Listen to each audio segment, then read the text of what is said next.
Our scripture this morning is from Philippines. I have it marked in my Bible here, my phone Bible. Philippians 4:8. Finally, brethren, whatsoever things are true, whatsoever things are honest, whatsoever things are just, whatsoever things are pure, whatsoever things are lovely, whatsoever things are good report, if there be any virtue, and if there be any praise, think ye on these things.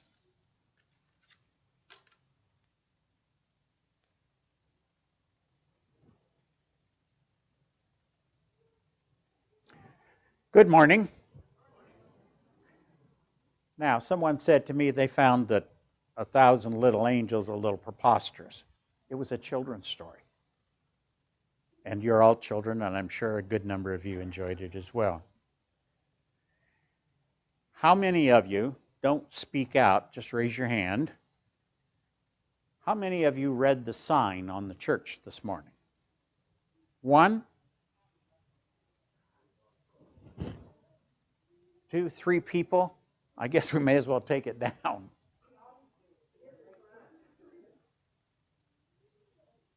You read it? And today was a difference. Okay. Well, let me change it. How many people looked at your bulletin and read the outline for the service this morning? Two, three? Maybe we can stop using that too. So anybody have any idea what the sermon's going to be about this morning? Happiness. The sign says, may the Lord bless you with happiness. I look around and I don't see enough happy faces. Just a few. Smiles are an indicator of people being happy. Not necessarily, you know. You might be happy and just not be smiling, but at least you're not all glum, right? Why do you think maybe I wanted to preach about happiness this morning? I'm going to tell you. Most people in the whole world would like to have a measure of happiness. Not over the top, maybe, but they'd like to have some happiness. And they go looking for it in all kinds of ways. The world keeps looking for happiness and doesn't necessarily find it. Someone wrote, and I want you to listen to this, see if it's true. If you have money, people want to give you more. If you're rich and famous, people want to be with you.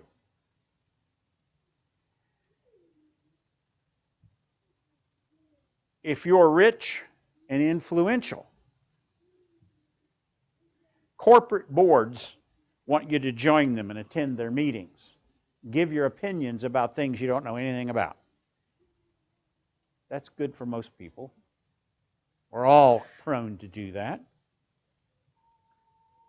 A CEO of an average corporation often take home millions of dollars, whether the companies they are supposed to be leading perform well or not. The average CEO gets paid about 700 times more than the average employee, the company that he's presiding over. I'm not here to pass judgment on the wisdom of those corporate boards in paying that much money. I'm not here to say that money isn't a good thing. There's nothing wrong with money. It allows us to do a lot of things. The problem is that our society has convinced us that wealth brings happiness. We value people because of their checkbooks. Somehow, we have come to believe that rich people are better, smarter, more attractive, more successful, happier than everyone else. And the only time we kind of say something about that is that when we don't have the money and we find out they're richer than us and they appear happier, they're doing all of those things that make them look happy. And it just doesn't make good sense. Do I have my mic on? I forgot to turn it back on. Oh, great. I just wondered. Because I see a lot of glum faces out there.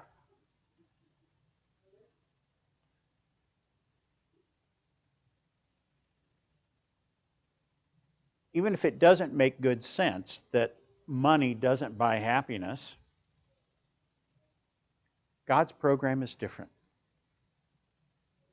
And I'm not to say that if you're a good Christian, you have to be poor to be happy. Maybe you can be happy in spite of it. A crazy world we live in that values things that most of us don't have or don't want.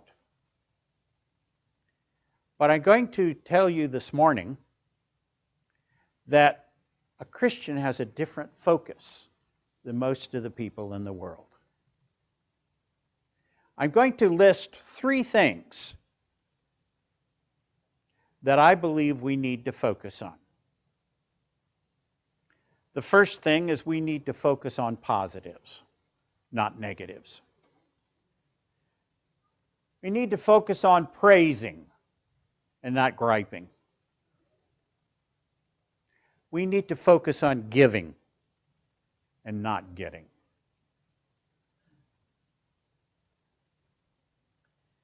And I'm a little distracted this morning. Please excuse me. Mitchell, could you move up here, please? Mitchell, move up here, please. Up here. More. Good. Thank you. I apologize for the inconvenience there, but we're a small family here, so we can all accept these things together. Thank you, son. Focusing on the positives. Our text today was found in Philippians chapter 4, verse 8. Whatever is true, whatever is noble, whatever is right, whatever is pure, whatever is lovely, whatever is admirable, if anything is excellent or praiseworthy, think about these things. Paul is saying here to us that we need to focus on the good things of life and leave the negative things out of our minds. Focus on the positive things. The more we look at negative, the worse we're going to feel. I ask you, assume that you feel halfway decent and you go to the place wherever you keep your thermometer and you hold that up and you click it and it says 99.5. Do you feel better or worse? Generally speaking, if there's anything negative, you feel worse right away. If it had said 97.5, you would say, oh, it's all in my head, I'm not sick at all. That's just the way we are as people. Focus on the positive and we feel a lot better already. I read by Max Lucado. He's an author and an inspirational writer, inspirational speaker. He tells a story of he was flying on an aircraft one day going to a speaking assignment. where he was going to talk to the people about positive attitude. That's one of his big deals. And he was assigned to a seat on the aircraft, 14E. And he sat down, and next to him was a small woman, a little lady, in 14E. He was in E, she was in D, right next to him. And he considered himself Mr. Urban, or live city dweller, and he looked at her and he said, Mrs. Rural. She must live in the country.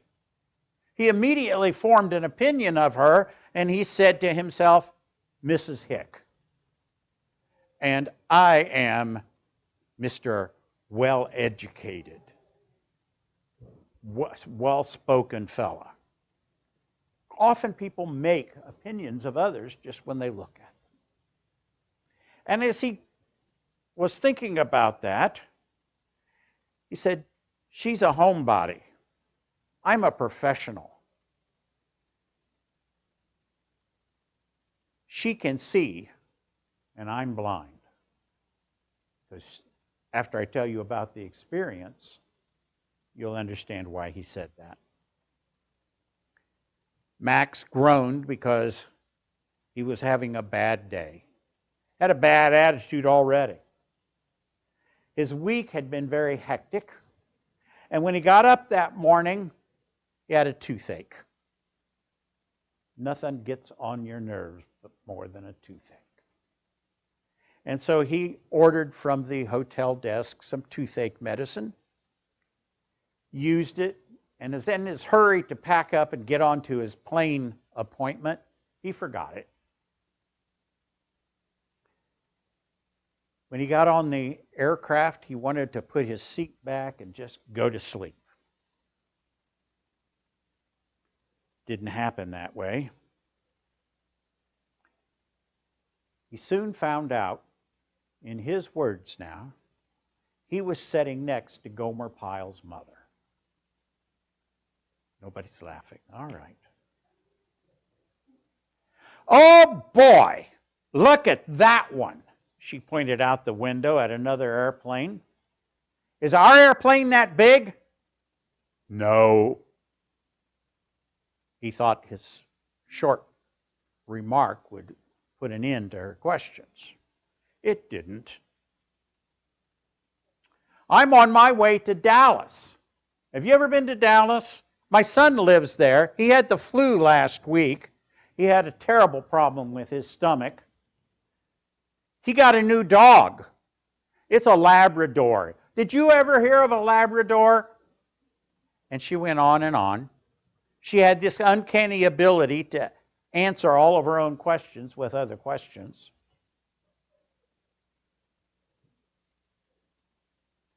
For several moments, as they were taking off, she got quiet. Then she was looking out the window, and suddenly she says, "Ooh-wee! Those trees down there look like peat moss. What river is that?" I told her I didn't know. So she flagged down the stewardess, who didn't know either. When it came time to order your drink, I ordered a Coke, and she asked the stewardess, "What have you got?" So the stewardess gave her a verbal list of all of her options. "Well, I can't make up my mind yet. Can you tell me again?" And so the stewardess told her again. She finally decided what she wanted and added a sandwich to her order. And when it came, I got my Coke. I didn't know that apple juice came in cans. So she was given a cup, and they poured it for her into the cup.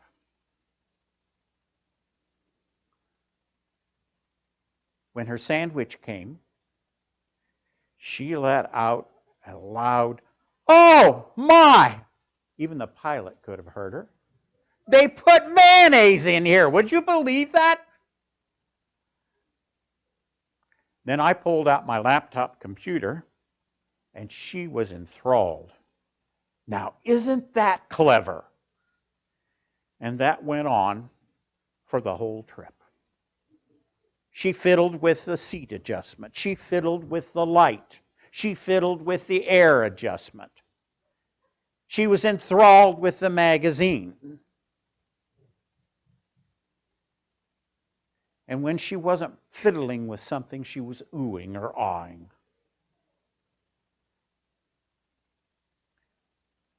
We ran into some turbulence, and the ride was kind of rough.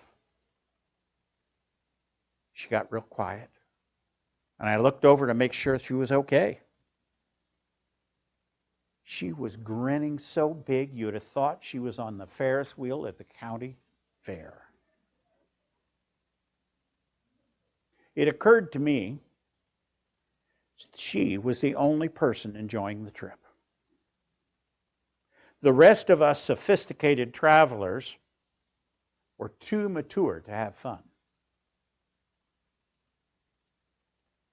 I was staring at the computer screen, eyes tired, mouth hurting, stressed out, trying to figure out what to say to tell my audience tomorrow how not to be stressed. And I might never have noticed that I was stressed had she not leaned over and said to me at the end of the flight, "Sonny, I may be out of place, but you worked the entire trip and you need to relax. You never put that machine up. You must do that and just enjoy the journey." I smiled weakly, didn't say anything, and nodded, and off she walked, bounding down the concourse ramp to the airport. She seemed as curious as any 6-year-old. I watched her as long as I could and turned to go on my way. My lesson was learned. I resolved to keep my eyes open. I decided it does little good to make the trip and miss the journey. Most of us are caught up with the negative stuff in our lives, and we miss the trip. We miss the journey. We miss the wonderful things that there are around us all the time. The blessings, the excitement, the enchantment of life can be lost if you only focus on negatives. No wonder the world's so unhappy. We need to slow down, focus on all the good stuff that is around us instead of dwelling on the negative. Our second focus that I would like you to pay attention to is we need to focus on praising, not griping, not criticizing. In Philippians, where we had our text this morning, very close by, Philippians 2:14, do everything without complaining. Paul must have recognized that the people he was preaching to had the same problem we often do. Nothing's good enough for us. Do everything without complaining or arguing, so that you may become blameless and pure, children of God, without fault in a crooked and depraved generation, in which you should shine like stars in the universe. I ask you, what good does complaining do? A customer was bothering the waiter at a restaurant, and I wanted to enjoy my meal. But that customer bothering the waiter had the same problem I hear here at church sometimes. Only things turned out a little bit different. Mr. Waiter, it's too hot in here. Please turn down the air conditioning or turn it up, whichever way you want to look at it. A few minutes later, waiter, it's too cold in here. Turn it back up. And a few minutes later, it was the same thing. Turn it up, turn it down, turn it on, turn it off. Until finally someone asked the waiter, aren't you getting a little upset with this fella? Isn't he a pest? The waiter said, no, it doesn't really bother me. We don't have an air conditioner anyway.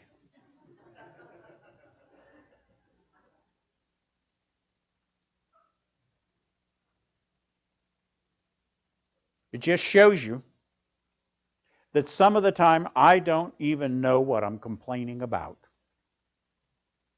People often complain just to have something to say. Makes them feel important.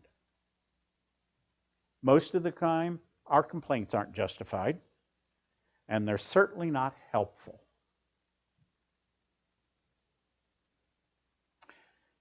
They're not helpful to us personally. They're not helpful to the people around us.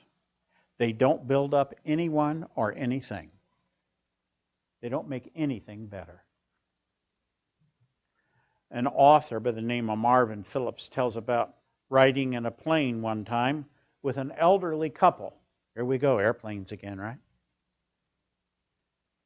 Seated next to him. They were talking louder than they realized, and the wife was complaining. Here's her complaint.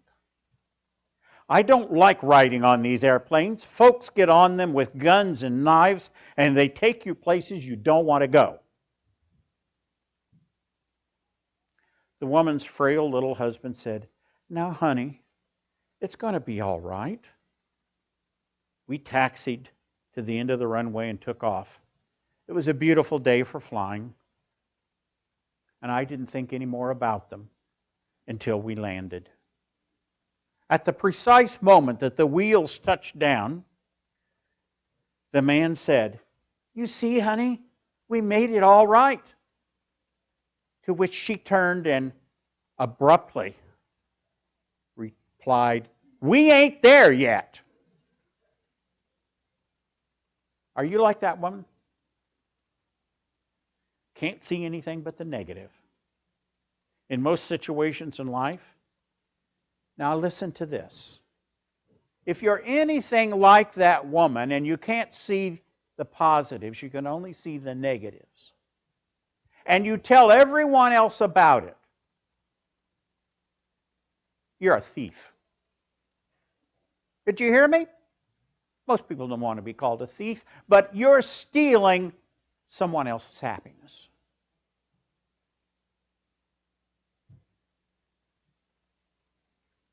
Please don't steal my joy. Most people think it's their God-given right to complain. Ask them. They'll let you know. Christians should realize that complaining is not pleasing to God.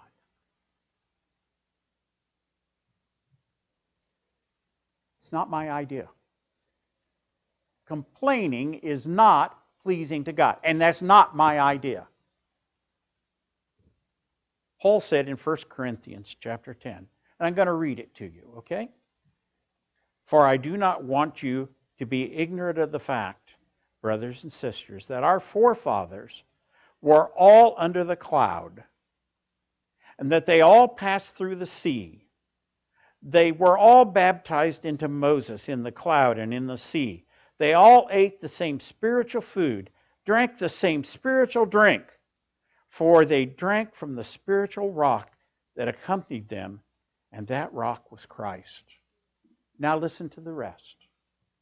Nevertheless, God was not pleased with most of them.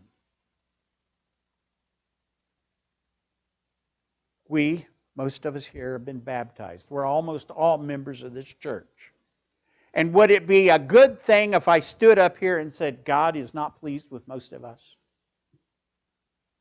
That would not be a message you're going to hear, is it? I heard you. A little further down in the chapter, verse 10. And here's the point of reading this text. You ready? Verse 10. Do not grumble, as some of them did, and they were killed by the destroying angel. Is there any doubt that God is not pleased with grumbling? God is not pleased with complaining. There's no doubt.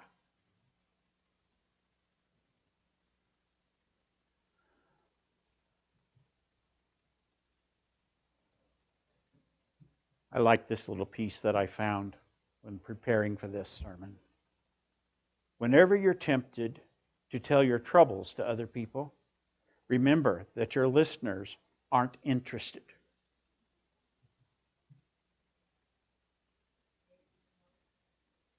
Whenever you're tempted to tell your troubles to other people, remember that half your listeners aren't interested.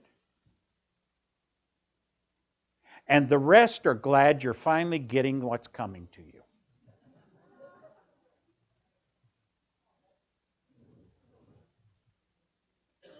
Instead of complaining about what we don't have or what we don't like, we should look at what we do have and thank God for it. So when it snows this evening and you're snowed in your home, thank God you're able to stay warm. We should praise more and complain less. Philippians 2, seemed like I liked that chapter in today's sermon. Do everything without complaining or arguing, so that you may become blameless and pure children of God, without fault in a crooked and depraved generation in which you shine like stars in the universe. The only way I know to shine like a star is by being grateful and thankful. How many of you, just a show of hands, remember she was really well known at her time, Irma Bombeck? Only 4 or 5? Bombeck. Her famous book is, if I've got this right, Life's a Bowl of Cherries. Irma Bombeck. She was also an activist for breast cancer because she was a survivor. Breast cancer research. I got to get that right. She said an estimated 1.5 million people are living today after bouts with breast cancer. Every time I forget to feel grateful to be one of them, a survivor, I hear the voice of an 8-year-old named Christina. Now, this is the part you want to listen to. Christina's 8 years old, and a breast cancer survivor is complaining about having had to deal with the illness, the condition. Christina was asked, "What do you want for Christmas?" Dangerous question to ask an 8-year-old, isn't it? What do you want for Christmas? Christina was suffering, and I don't know the real name for all of this, but a cancer of her nervous system would certainly eventually be fatal for her. And here's what she replied. I don't know. I have 2 sticker books and a Cabbage Patch doll. I have everything. The kid's right. You have everything.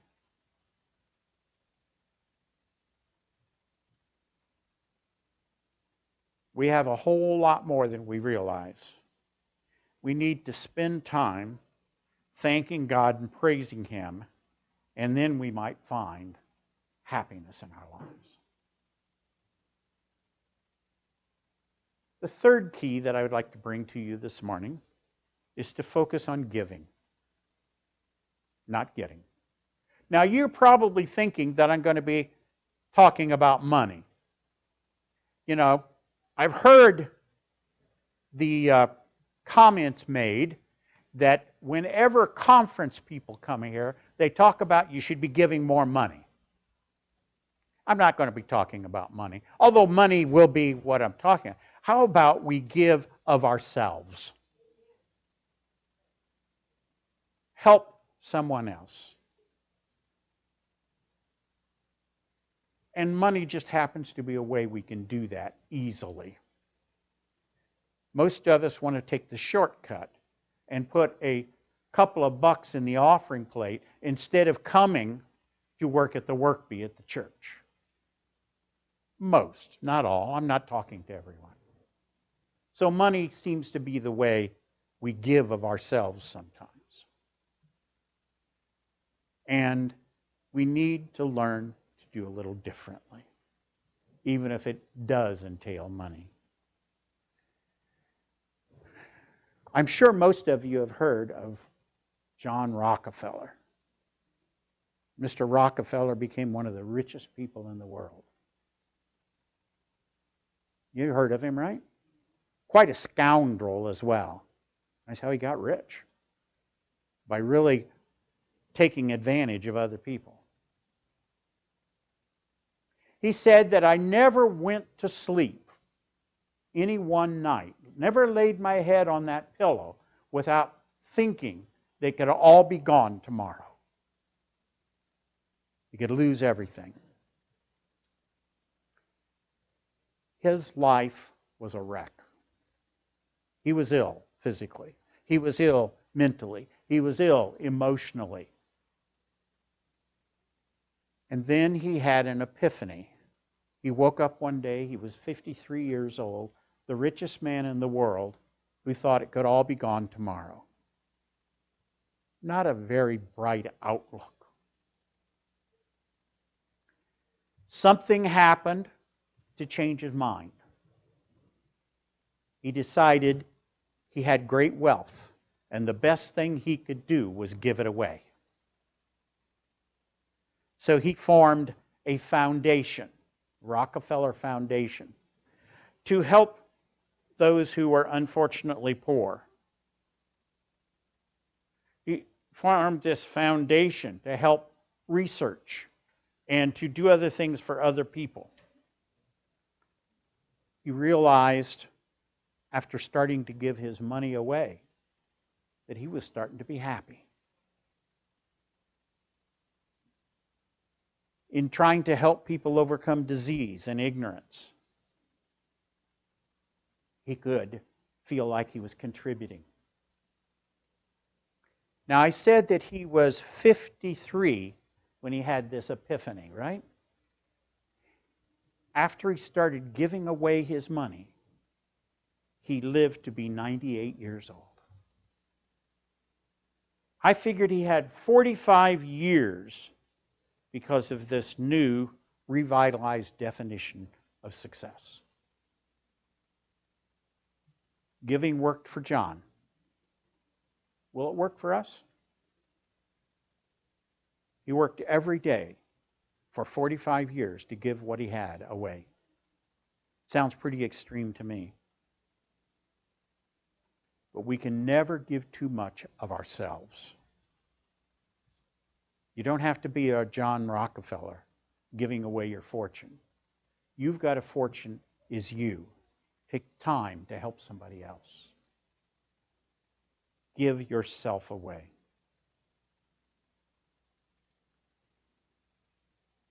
Whatever we give away, it always comes back. Proverbs 11:17. A kind man benefits himself. Verse 24. One man gives freely, yet gains more. Another withholds, but comes to poverty. And poverty isn't limited to money. You know, we see someone begging on the street. They're poor, right? That's what we assume. They're poor. So what do we want to do for those people who are poor? Well, I'll get out my wallet when we take up a poor offering here and put some money in the thing, right? That's what we do. There are a lot more ways to be poor than just lack of money. We lack joy. We lack happiness. That's the worst kind of poverty. When we fail to give of ourselves and the goods God's given us, we cheat ourselves. How are you cheating yourself? Well, I already told you. The scripture in Proverbs says it comes back double to you. And let me tell you, if we had a little deal where you gave me a $20 bill, and I would give you a 40 and change, you'd be pretty happy about that, wouldn't you? God has told us that that's what brings us happiness. Acts 20:35, Jesus is quoted as saying, "It's more blessed to give than to receive." The greater blessing comes from giving, not in getting. Now, I'm sure you've experienced that with your children. That you give them wonderful gifts for Christmas, and the next thing they want to do is to give some of it away to somebody else. At least that's the way it's been at my house. If you're not as happy or joyful as you think you should be, perhaps there's a good reason. A fellow by the name of Dennis Holy, he's the author of a book called Are You Happy? Says that according to expert opinion, and I don't know who expert opinion is, only 20% of Americans are happy. That's less than a fourth. Is it right? Well, I don't know. I'm glad it's not right in this Seventh-day Adventist Church of the Northwest. Maybe it's 20% who aren't happy. But I challenge you to find out how to get happy. One prominent psychiatrist wrote that happiness is an imaginary condition, usually attributed to other people. Adults say children are happy. Children say adults are happy. Most people think someone else is happy or happier than they are. We think to say, he, and excuse my pronoun there, he must be happy. Look at his job. Look at the car he drives. Look at the house he lives in. Look at the money he has. Look at the beautiful wife he has, and so on. Do any of those things really make us happy? My message for you today is that God wants us to be happy. John 10:10, I have come that they have life. And I have in parentheses here in my note, happiness, and have more of it. I think that happiness boils down to our outlook. And I wrote in my notes the word focus, but that's what I mean. The way you look at things decides whether or not you're happy. Focus has to be on eternity, not this earth. People. Focus on people, not possessions, yours or theirs. Service. Give away yourself. God's grace, not our goodness. I've got a problem. And if anybody knows me real well, they know that what I'm about to say isn't true. But my problem is this. I think I'm pretty good. I get sit in the pew here and I hear the speaker, maybe Dave, maybe Pastor Ovid, talk about our sinful nature and how we're all going to hell because we've got to change our ways. You know what? They're not talking to me. I'm pretty good. That's the way I think about myself anyway. Whether it's true or not, I do realize not everybody says that. I need to focus on God's grace, not how good of a life I'm living. Because I know it's only God's grace that's going to make me happy. Positives, not the negatives. It's easy to look at the negatives, isn't it? Giving and not getting. I want happiness for you. God wants happiness for you. And I hope today I've given you just a little bit to think about. And if you're not happy, why not?